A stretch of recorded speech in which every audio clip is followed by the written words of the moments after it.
This is when I'm supposed to act out my grandfather, but I can't really remember him. I don't remember his laugh. I don't remember his walk.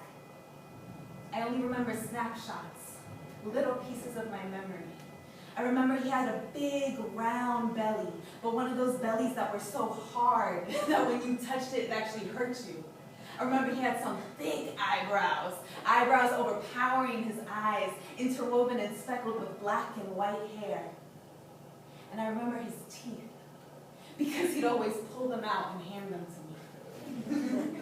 And I remember his brown hands, huge, dark, and rough. And then I remember the time he took me to Castillo de Chapultepec in Mexico City.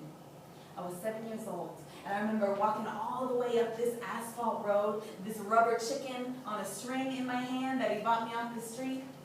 And we walked all the way up, and there's this huge castle, and the sun was setting right behind the mountains, and the wind was blowing in, and he took me through all the hallways and all the rooms until we got to this one room, and it had this huge rounded ceiling.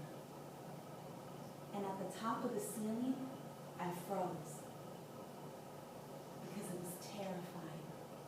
There was this big mural of a little boy, his eyes wide, hands stretched forward, falling, engulfed in flames and wrapped in the Mexican flag. In the Battle of Chapultepec in the American War, the Americans invaded the castle. When the Americans invaded the castle of Chapultepec, this was a military school. One of the boys, he was only 13 years old. He ran all the way to the top of the castle.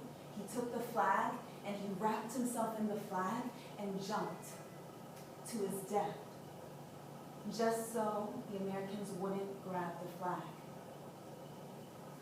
And my abuelito pointed to this painting and he said, "Alinita, acuérdate de esto. Alina, remember this. Y más que nada, acuérdate de mí. And more than anything, remember me."